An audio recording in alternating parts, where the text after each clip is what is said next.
14th, 2013, and I'm sitting over there, and I'm listening to everybody clap as everybody gets up here to read and leave. I absolutely love that.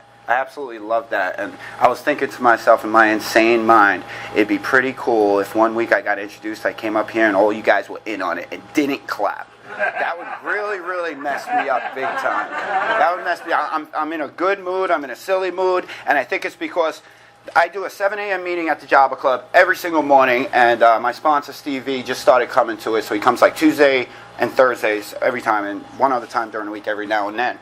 So he asked me, as I said good morning to him this morning, he goes, "What time's the meeting tonight?" I said it was canceled. And I told him, and it makes me nervous, man. I've never done the steps before, okay? I don't mind telling my story. I've done it a billion times, and it just comes right out now. But I wound up telling him 7 o'clock, so I'm thinking the whole day that he's going to come up here, okay? And I'm rehearsing in my head. I studied extra because we're on step 2. I've never actually spoken for 40 minutes on step 2. So it's a little bit different for me. So I did a little bit of studying. Don't do what I did. If you ever do step 2, don't wait for 48 hours prior. Okay, don't do that. And I was speaking to somebody last night who just started the steps in San Marco in step 1. And this person was like, rehearsing in front of their cat. And I don't have a cat. So I said I was doing it in front of my wall a little bit, but then I felt like I was in jail. And that just doesn't work either. I don't know. If you weren't here last week, we're going to recap a little bit, but we're going to get to some literature as well, because I think that's very, very important. And again, this is how I've been through the steps. It's my experience of how I've been through the steps, and I'll say it every single week. Please don't do it as I did it. I'm fortunate enough that I did not go out and get drunk. I'm fortunate enough that I did not go out and get high. Sometimes quickly, sometimes slowly. A lot of these steps happen quickly for me. The slowly part happened with the God part, because I'm a Catholic schoolboy, and I thought I knew it all. And it tells us in that literature, and I'm going to read that literature a little bit later on. So because it's my first time doing step 2 for a full 40, 45 minutes, because George read so fast, I was hoping you would read a little bit slower.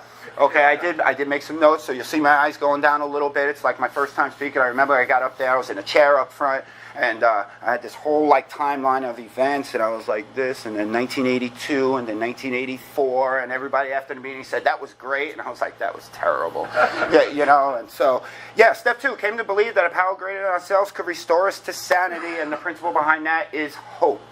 And for me, if you guys recall from last week, I did step 1 backwards. It took me to realize that my life was unmanageable before I actually admitted I was an alcoholic.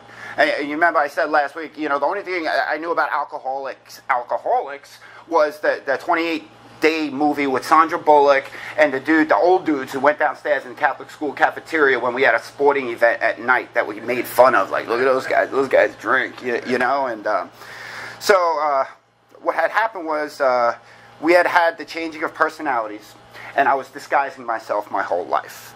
A couple of these personalities I spoke about last week.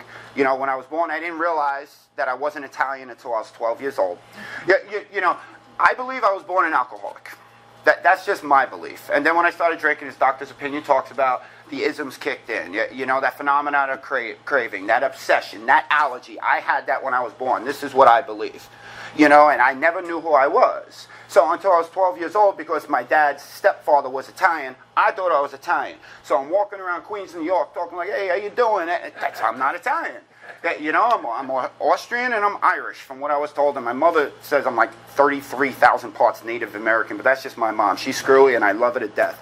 And you guys also heard that I was a jock my whole life. So now I'm that jock kid wearing the high school jacket, okay? And I was a basketball player. So everybody on my basketball team I was the only white kid on the team. So I'm the kid on the corner when I started, drinking a little bit and smoking some weed, and the 40 in the paper bag, hanging out with all the kids, and they're rhyming and they're going around in a circle. I think I'm going to be a rapper at 17. So now I think I'm a black kid, okay? And then I became the club kid when I ran away from home and gave up the basketball scholarships, as you guys heard about. And I became the club kid. I had the big shoes on, the big baggy black pants, the Village T-shirts with the marijuana symbols on. I had the tongue rings. I had the earrings. It was just, okay, and I'm going into these clubs, like I said last week, and I'm going to these raves with glow sticks, acting like I could dance, So I'm this kid there. And then I got this job in the city where I was the stock guy. I told you guys I robbed every job I've been through. And my best friends there became the Trinidadian and the Jamaican kids. So I'm thinking I'm Trinidadian. I'm hanging out with them. I'm talking like I'm Trinidadian. I'm using the word bomba clot and blood cleat every 5 seconds. Yet, you see, I never knew who I was. You know, I'm changing everything. I don't know who Jeff is. I never knew who Jeff was. But when I drank and I drugged, I felt like I knew who I was. I just wanted more, you know, the whole time. What else did I was a bar rat and obviously a criminal. You know, I told you guys story of the insanity of this disease for me with step 1, of the unmanageability of this disease. You know, calling up the Chinese man and robbing him so I could get his food and his tip money or whatever money he had on him. You know, I didn't mention I was arrested once. Okay, I had a DWI in 2002, and I was bar hopping. I pulled up to a light where Aqueduct Racetrack is on the right, and it was like 3 in the morning, and a beautiful BMW, man. Let me tell you, with tinted windows, pulled up to me on the right-hand side. And I'm looking to the right, I'm looking to the left. It's winter time. I got this leather coat on with a beer here, an open beer here.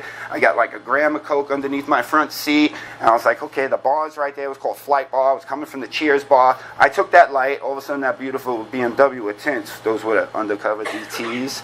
They put on their thing, and I'm high as crap, and I'm drunk as crap. So I'm like, okay, I'll just pull over real quick. I'll get out, and I'll run in the bar. I had to use the bathroom, officer. And that's what I did. Except when I jumped out the car, I forgot to put the car in park. So there goes the car, and needless to say, okay, so that was like a 3-day holiday weekend. It was the worst experience of my life. I am not the jail type, thank God. I was only caught once. That's a God thing right there.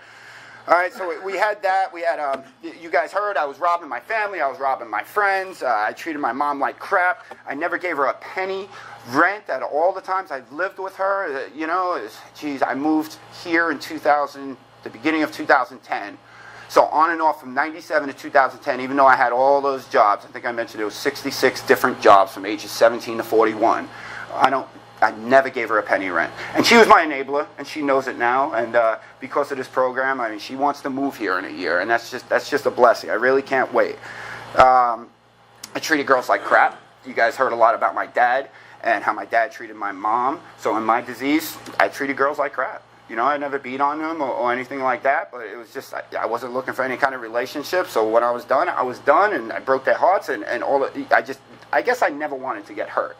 You know, you also heard about the first ex-wife, and I went into the second ex-wife that we'll get to in a few minutes. You heard about me being homeless in Times Square.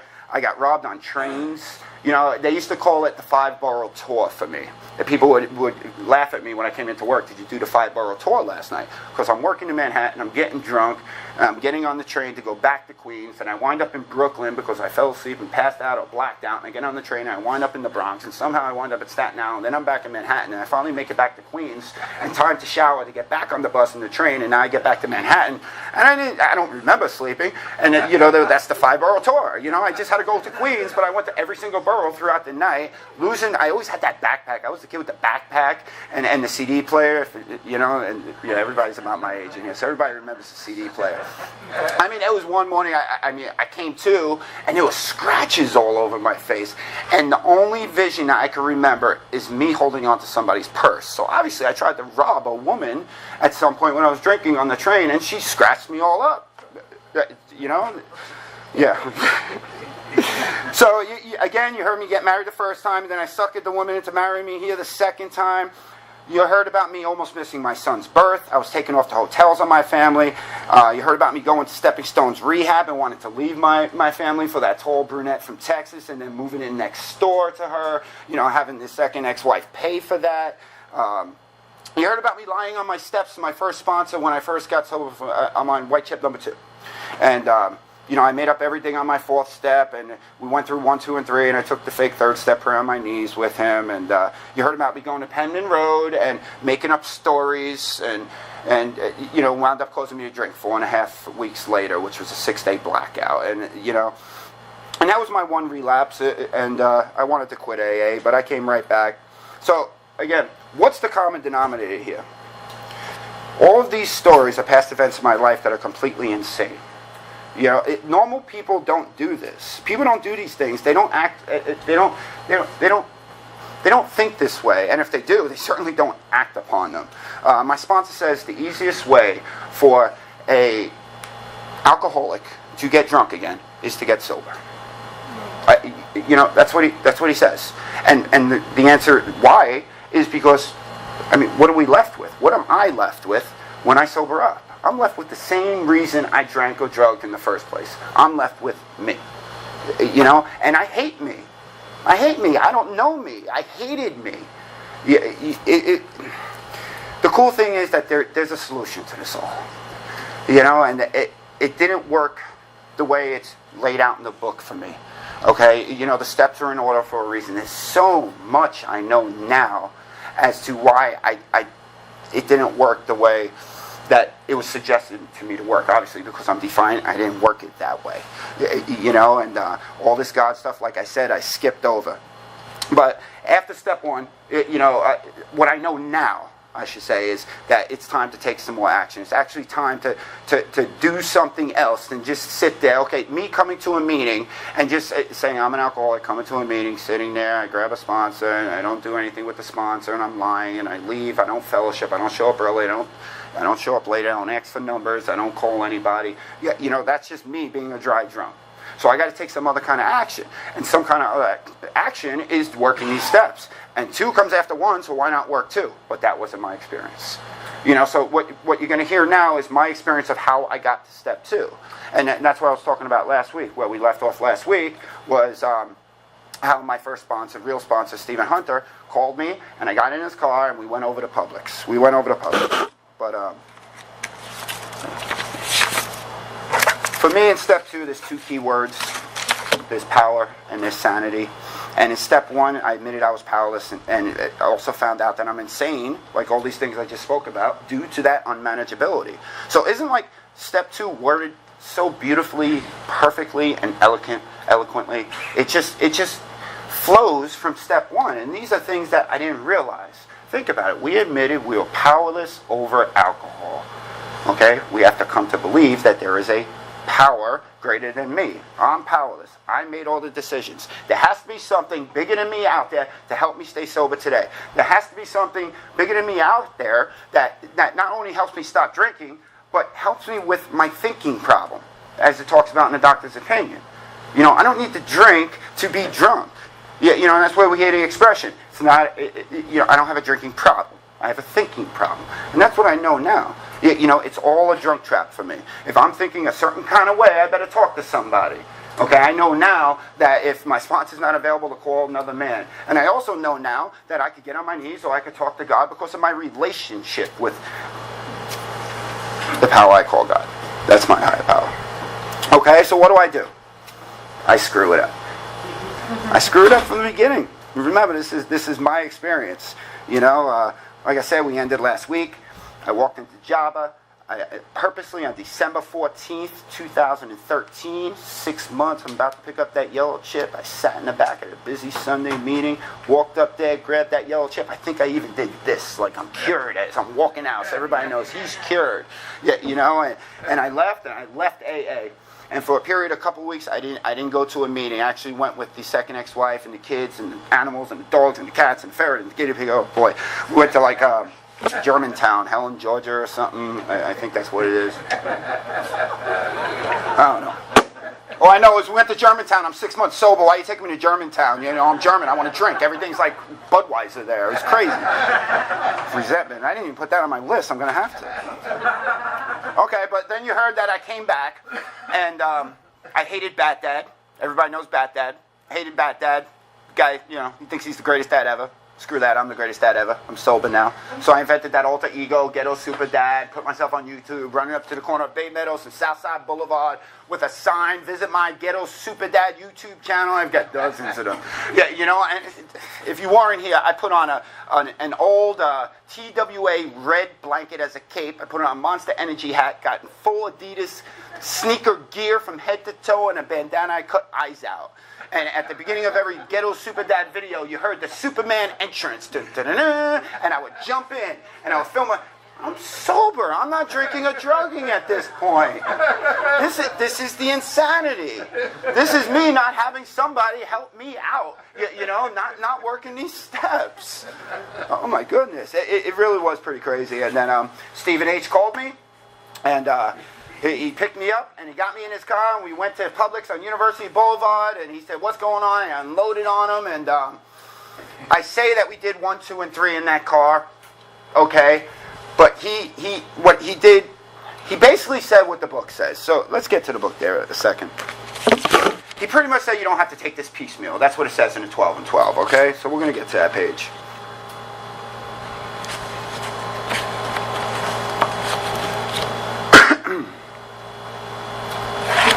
So on page 27, nope, that wasn't it. That's okay. I'll get to it. On page 27, let's go to where Joe and Charlie talk about what's on their tapes. Okay, Joe and Charlie talk about on one of their tapes that there's two kind of powers that they look at. There's the power of the fellowship, and then there's the power of God. Okay, higher power, whoever we choose it to be, and that's kind of what I did. Except I didn't even use God. I used the fellowship, and I wound up using my son. And that's just my experience on the matter. Okay, so I totally skipped 2 and 3 when I was in that van with Stephen. All Stephen told me was, it sounds like you have a lot inside of you. I want to get you writing. He said, meet me tomorrow, and we're going to go over to how I want you to write that 4th step, which we'll get into in a couple of weeks. Okay, but that's what saved my life there. So I did the 4th and 5th with Stephen. I never did 6 or 7 when I went home. I told him I did. I was really concerned about making that 8-step list, which was halfway made out. And I was really concerned about that 9-step list, which I was doing my whole life because I'm a professional manipulative apologist, and I just wanted everybody to forgive me and love me again.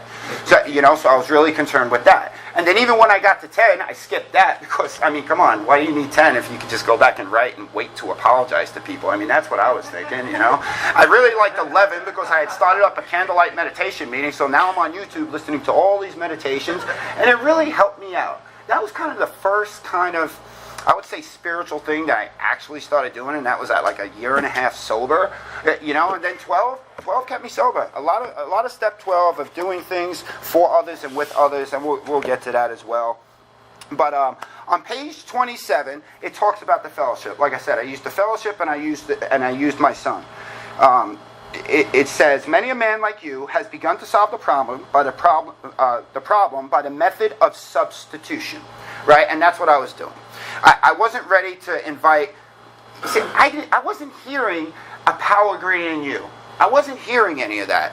And when I heard a power greater than you, I was just thinking God, God, God. Because of that whole image I had growing up of God. Catholic schoolboy, kindergarten through my senior year with a couple of stops in public school, as you guys heard. Okay, so I'm thinking a Moses-looking type figure with long white beard, the eyebrows out to here, and I don't know, unicorns shooting out here, and stars up here with a big cane. And I'm just thinking, okay, if I do something wrong, I could go to penance and confirmation, all that stuff. So, what are you going to tell me about God? Okay, I'm not drinking. Why do I need his help? Everything is going good. Okay, so you can, if you wish, make AA itself your higher power. Here's a very large group of people who have solved the alcohol problem. In that respect, they are certainly a power greater than you. You have not even come close to a solution. I didn't read any of this book until I was about 3 years sober. So again, I did this all wrong. Okay, I did this all wrong. What was keeping me sober was my activity in Alcoholics Anonymous. I loved walking up to those picnic tables at Java where I got sober and being able to sit there half an hour before the meeting with my son, who was 2.5, 3 years old now, and just hearing people say, hey, how much time you did? And hearing people rag on each other, because that's what I'm used to up north in New York. And not, that you guys know, things that we could say to each other. We're not forming any kind of judgment, at least to each other's face. Come on. It's just, yeah, that's right. And it's just, I felt at home, finally. I felt like I was kind of learning who Jeff was. Remember, I never knew who I was. So I'm like, wow, man. I thought I had the worst thing ever. If you remember, I lied about everything in my first 4th step and 5th step to the sponsor before I relapsed. I told him I hit a nun. I never hit a nun. I told him, all this other stuff. I wanted to sound cool. But I'm hearing people who actually hit nuns, and I'm like, whoa, I don't want to hang out with this guy. my first tattoo was this spider web, and I was blindfolded taking the Ink Smith and Rogers on Beach Boulevard in 2012. And I didn't know what I wanted. It was my birthday. I picked out a spider web because I used to watch wrestling a lot. I want to get back into wrestling. Save that mental thought. So there was this wrestler. He had the spider web on his elbow, and I picked that out. And then when I got sober, somebody came up to me and said, "How much time did you do?" I said, "What are you talking about?" He says, "You got a web. All those lines are for the years and the people you killed." I was like, "Great." So now, just so everybody knows in the room, disclaimer: I didn't kill anybody, and I never did anything but 3 days. It was just that, like I said, I prayed to God in the bathroom, please, whatever you say, and however I act, come out here, try to help somebody. So I hope that lame story helps somebody. I don't know, but whatever. But by doing all this with the fellowship, this is how I finally came to kind of believe and find this hope in step 2. Okay? So as this is happening, I started my first 4th step on January 21st, 2014. All right? And I went through all this. As that starts, another man in the program, a kid, he came up to me. He was from Long Island at Java. It was like February 2014. And he said to me, "Jeff, we want to play sober softball. I heard that you were asking around about it. We want to make a softball team here at Java." I was like, "Yeah, I'll play." And he was like, "No, we want you to coach." And I'm like 7-8 months sober. I jumped on board. I was like, "Okay." Remember, I'm a basketball coach. My father was a coach. I've coached baseball. I've coached soccer, basketball, So this is something I could do. And it's more of an excuse to be at the house and let the second ex-wife deal with the kids and the animals, and oh man. So we formed sober softball team at the Java Club. First team called the Misfits, and that's exactly what we were. We lost every single freaking game by like 20 runs in the 3rd inning, but it was going good, and more people wanted to play. We were offering newcomers a chance to play. I'm a newcomer, and by doing this, by having this fellowship outside of the meeting rooms, okay, I'm relying on that GOD, group of drunks, in a different sense. Okay, but the thing is, I'm still not going back and doing these steps. I'm moving forward with 4 and 5, lying about 6 and 7, 8 and 9 are working out, and then you heard about the rest. So things are going pretty good. Okay, I graduate FSCJ with an associate's degree, 4.0, Dean's List. I don't know how I did that because the first like 30-something credits, man, I was drunk, but I did it. A lot of cheating. So now I'm in UNF and I want to become a teacher. I'm coaching high school basketball at Duval Charter, and taking care of my son. And I'm feeling good. I think everything's going good at home. I'm about 32 credits away from becoming a teacher. I have all these field experience at UNF, and I'm 20 months sober, and I'm at the Memorial Day grill cook-off, whatever it's called, at Java Club, and some woman sends me a Facebook message that I'm not friends with, and I'm like, should I open this? I heard you get viruses, and I open it, and it's a picture of now my second ex-wife and another man, and I'm like, oh my goodness, what's going on? She goes, your wife and my husband are having an affair. Now, my second ex-wife, if you guys recall, if you were here and remember, she was in the medical field, the LBGYN office. She became a JSO recruit. So she's a JSO officer having an affair with another JSO officer. So I don't know what to do. I thought everything was going good. I really thought everything was going good. So I run home, and we had just bought a new house in Mandarin. Beautiful big house. And I'm putting 2 and 2 together, and all this. I still haven't called any sponsor. And I'm like, geez, man, this must be where it is, because she's saying, don't come here at night, stay with the kids, I'll get the house ready, is that okay? I'm like, yeah, and she's gone every night. I'm not thinking anything of it. And she came home, and I was going to tell her I knew, show her the pictures. And when she got home, I let loose. I'm taking your job, I'm taking the kids, how dare you? And she started yelling out, Brett, and Brett was her son, he was 13 at the time. He said he's going to kill me. I never said it, okay? But that made me pick up the phone, and it's the smartest thing I ever did. I didn't even call my sponsor. I called my friend Todd Lynch. And I told him what was going on, and Todd Lynch said, excuse my language, get your shit and get out. I said, okay. I turned the phone off. I went and kissed my son goodbye. I grabbed a little hamper. I put some clothes in it, and I left and took one of the 2 cars. I took the Prius. I left the good Dodge Charger. And I called my best friend, Gene. Gene I got sober with, and his wife's not one of us, but she might as well have been.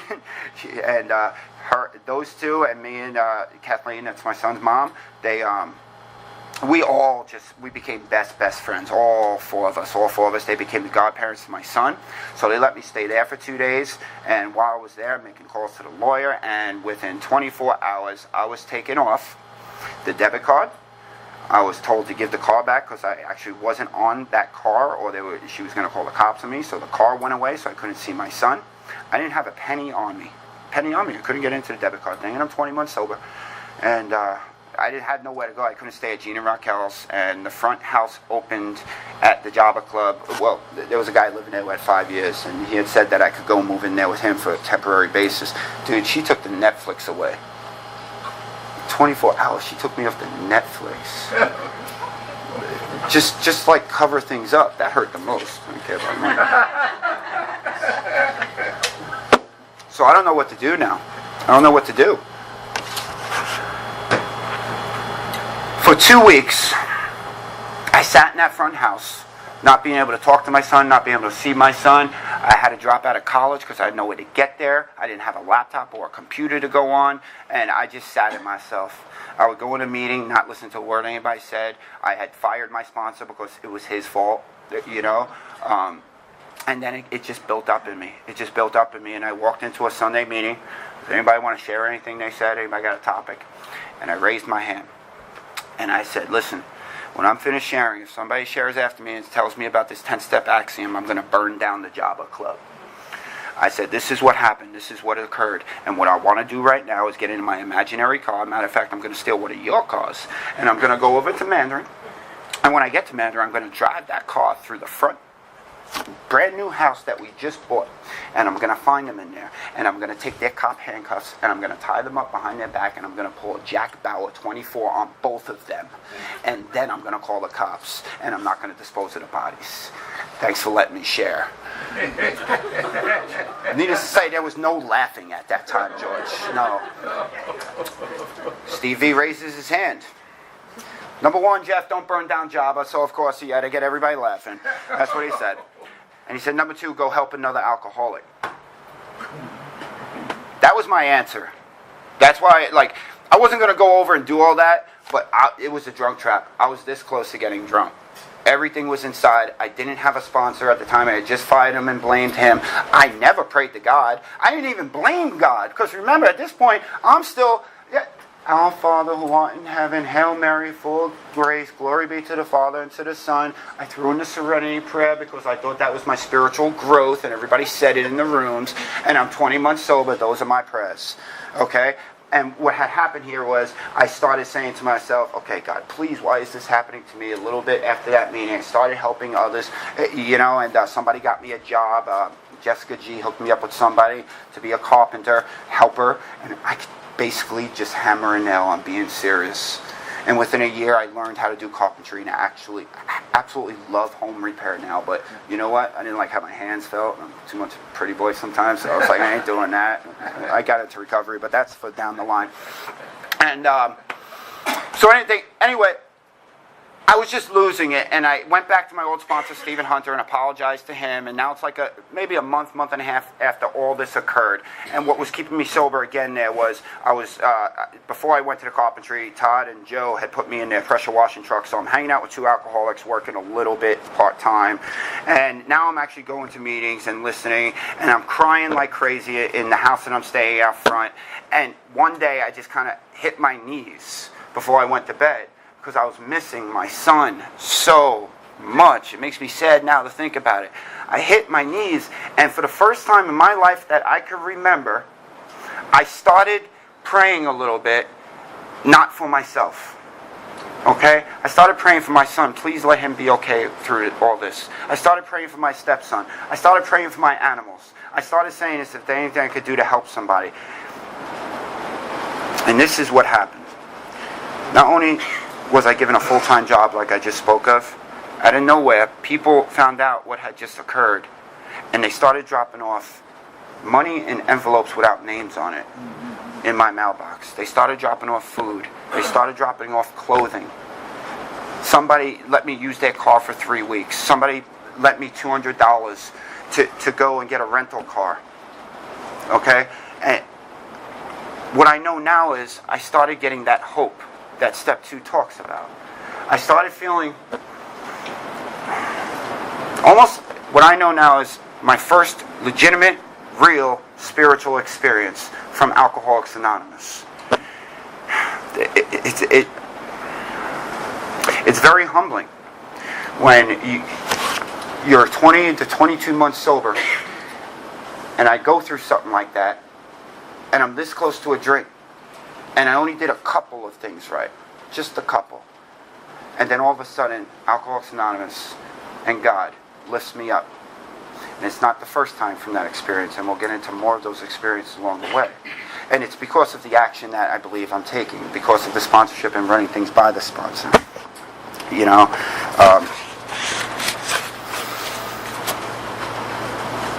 8 months after this all occurred, I had to go to court. I'm starting to see my son more.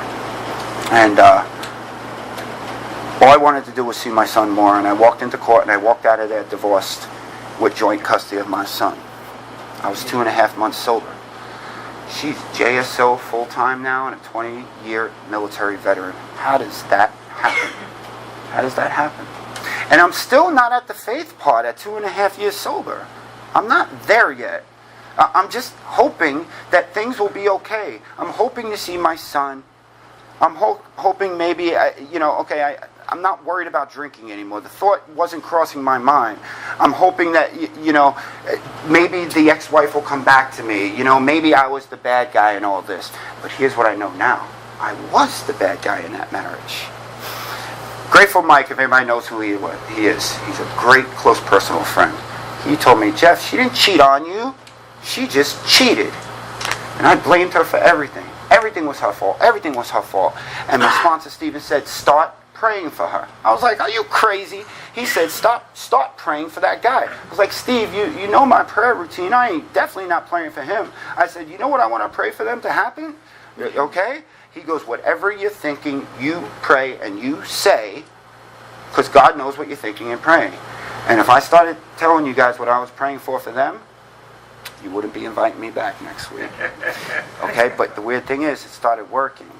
So between having that hope, the principle of step 2, I didn't know that this is what was occurring in my life. I didn't know that I was actually growing into step 2, that I was actually coming to believe that a power greater than myself could relieve me of all this insanity that I went through before I became a recovering member of Alcoholics Anonymous, and the insanity I went through at those first 6 months that I spoke about, with going through the 4 different sponsors before I got Stephen, in that foxtrot of 1, 2, 3, 1, 2, 3, as Dan Brown at the beach talks about.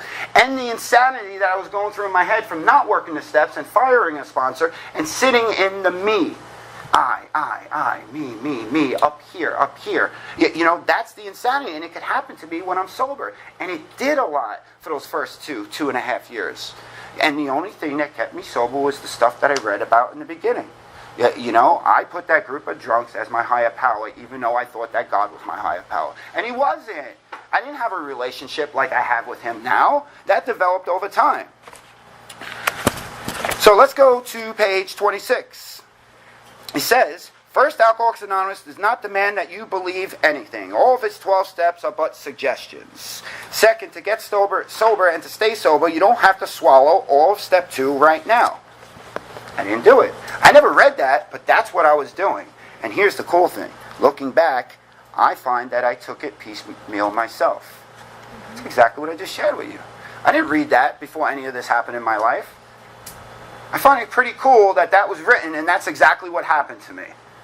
It's crazy. Third, all you really need is a truly open mind. Okay? My mind started opening when this bad stuff that I perceived as bad stuff, which I thank God happened to me. Thank God. Okay, and we'll get to that amends system. And me and my second ex-wife co-parent great, and we have a great relationship now. Even though she married that guy. And I stuck out my hand to him. I'll get into that later on in steps. But on page 28, it says, any number of AAs can say to the drifter, yes, we were diverted from our childhood faith too. My childhood faith. Somewhere I was diverted. This is my story. The overconfidence of youth was too much for us. Of course, we were glad that good home and religious training had given us certain values. I thought I had the values. We were still sure that we ought to be fairly honest, tolerant, and just. That we ought to be ambitious and hardworking. I was hardworking. I was ambitious. I had 62 jobs. We became convinced that such simple rules of fair play and decency would be enough. Okay? And then on the bottom of page 29, it says, now we come to another kind of problem. You see, it's discussing the different kind of alcoholics and their religious upbringing or their faith or their believing of a power greater than themselves or how they had difficulty doing so. And so that's me, that's one guy, but I'm also the second guy. Now we come to another kind of problem. The intellectually self-sufficient man or woman. To these, many AAs can say, yes, we were like you. Far too smart for our own good. We loved how people call us precocious. We used our education to blow ourselves up into prideful balloons, though we were careful to hide this from others. Secretly, we felt we could float above the rest of the folks on our own brain power alone. Everything I've been sharing with you.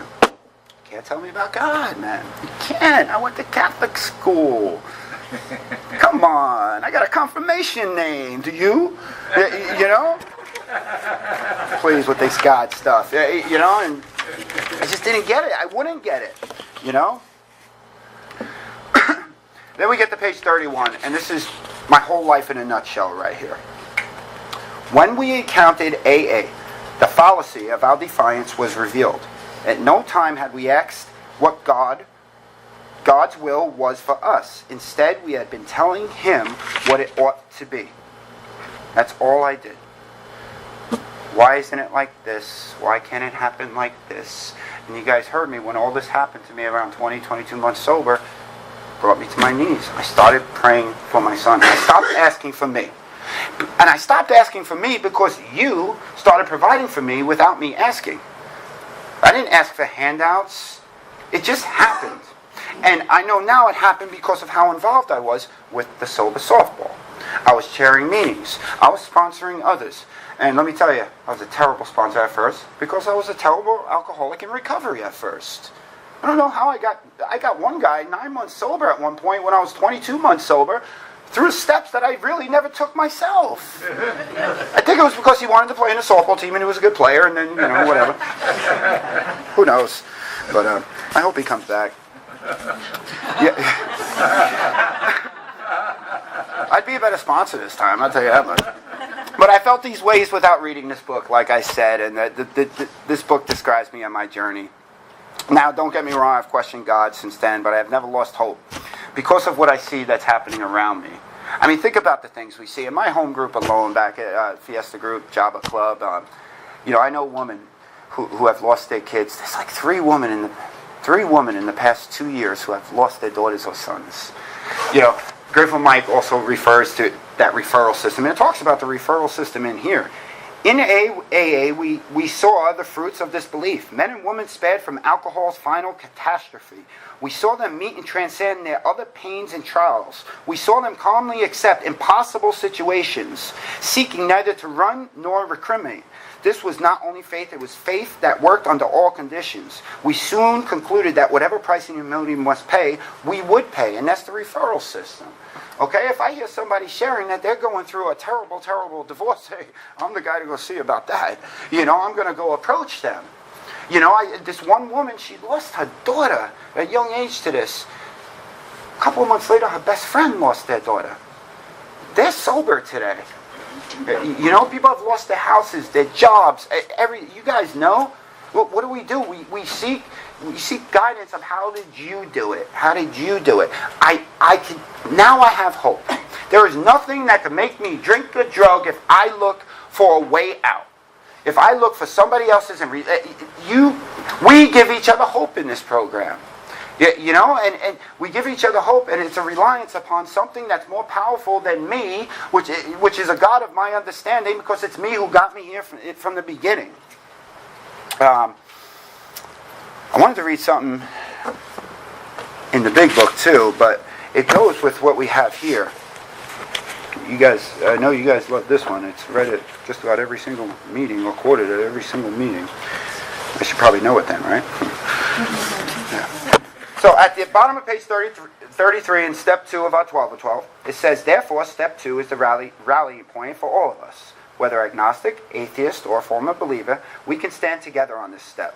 We can stand together. It's a referral system. It's a fellowship. We have hope. Okay? We could share with each other how our higher power, how our power greater than ourselves has helped each other get through certain situations.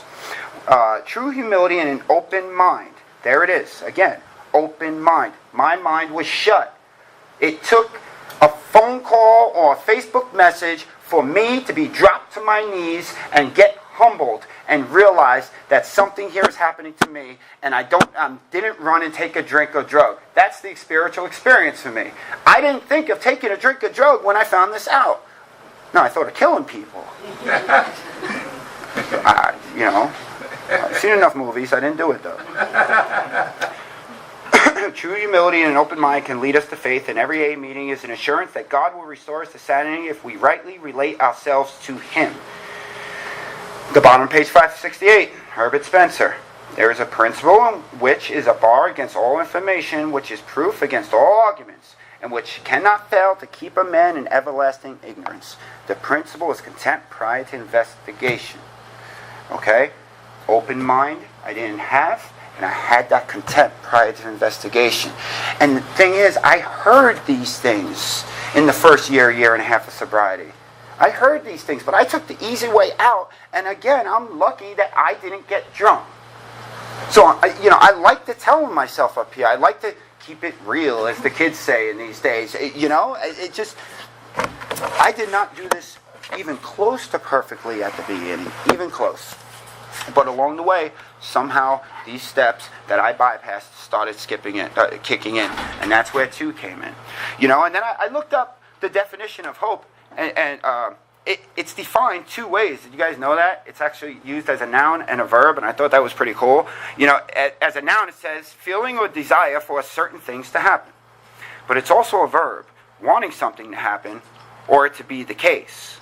And we know verb is an action word.